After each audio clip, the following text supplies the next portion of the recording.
you start choosing the mutual fund? So as I mentioned in the last class as well, you need to first understand your risk profile. When I say risk profile, what it means is that we all have different temperaments and different psychologies and different family backgrounds and situations, right? Depending on that, our ability to take risk is, either high or low.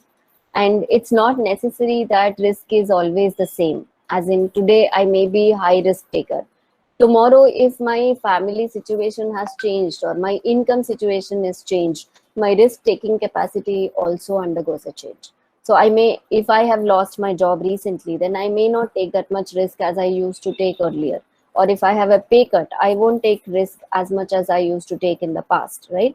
So risk profiling is something which everyone needs to do every year or every time there is any major change in their family circumstances, both in terms of emotional and financial, because those are the 2 points which trigger the risk ability to bear the risk, right?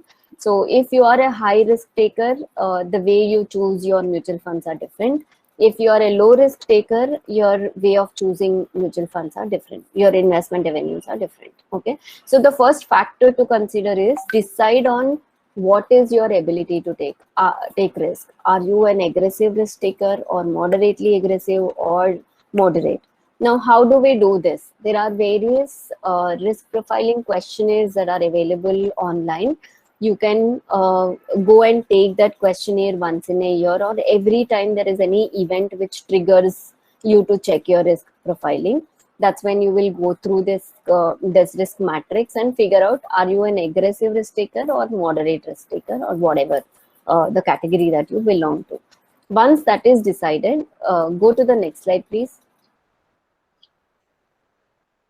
Yeah, once you decide that, the another factor to consider is also your life stage. So how you react to your investment decisions is different in each life stage. When you're in 20 to 30, your life goals are different. When you're in 30 to 40s, your life goals are different, and so on and so forth. So risk profiling, as well as the age bracket that you belong to and the life goals that are there in next 5 to 10 years, that determines your framework, that which type of funds that I'm going to choose and how, right? So age is another important factor, because every age we have certain milestones to achieve. Every decade we have certain milestones to achieve. So that's another most important factor to consider before choosing. Okay, once this is done, go to the next slide, please. Once this is done, depending on the risk profiling score and what kind of milestones you have and what kind of risk taker you are, your asset allocation, your choice of mutual fund should be distributed into percentages, as in how much percentage of investment, my investment, would go into equity and how much would go into debt. So this is broader framework that we would create first. So am I very aggressive risk taker? If I am an aggressive risk taker, then I would take 90% of my money into equity, 10% into debt. So if I'm not that much risk taker, then I may choose 80-20 or 70-30, and so on and so forth. So it depends on entirely on our ability to take risk and how long we are willing to stay invested with that money, right? Basis that we would decide this first framework, whether we want 90-10 or 80-20 or 70-30, and so on and so forth. Once this is done, the next step is to come to a point, okay, now this is done, 90% of my money would go into equity. Okay, now which equity that I should be choosing? The next step comes there. Can we move to the next slide? Yeah, so suppose you are very aggressive risk taker, then maximum portion of your money would go into small caps. So you will start with small cap, highest percentage, then mid cap, then large cap, and then certain amount in cash, so that any opportunity that comes in, we would start investing that, and some portion into gold, because gold acts as a hedge basically. So whenever any extreme situations occur in the market, gold is the one that starts outshining whenever there is any market turmoil. So gold, certain portion of money we would invest in gold bonds or gold ETFs or something like that. And some portion we would keep it in liquid, which is either cash or FDs or something like that.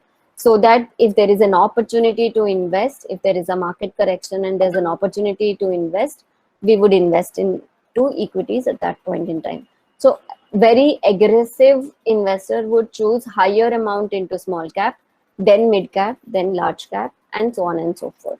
So if we move on and see how a moderate investor would invest, so because so in this particular okay, coming back to this aggressive investor, we initially said that 90-10 or 80-20 is what they would choose. So 80% of their money or 90% of their money would get distributed in this fashion: small cap, mid cap, and large cap, with highest amount going into small cap.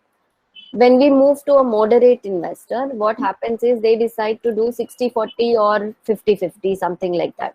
Within that 60% of equity money, they would go tilt more towards large cap funds, then mid cap funds, then small cap funds. So if you're not very aggressive risk taker, like I don't want to take too much of risk, but I want to be in equities, then the preference has to be tilted towards large cap and then mid cap and small cap.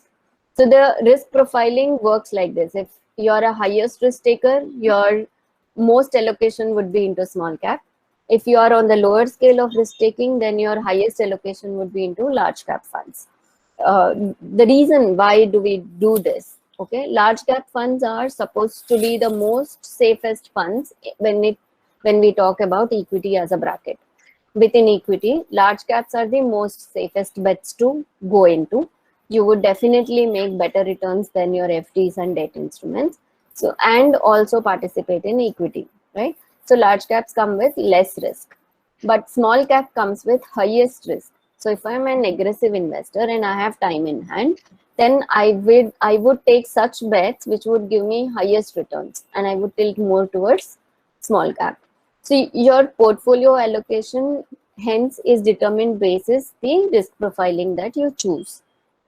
Now moving to the next slide.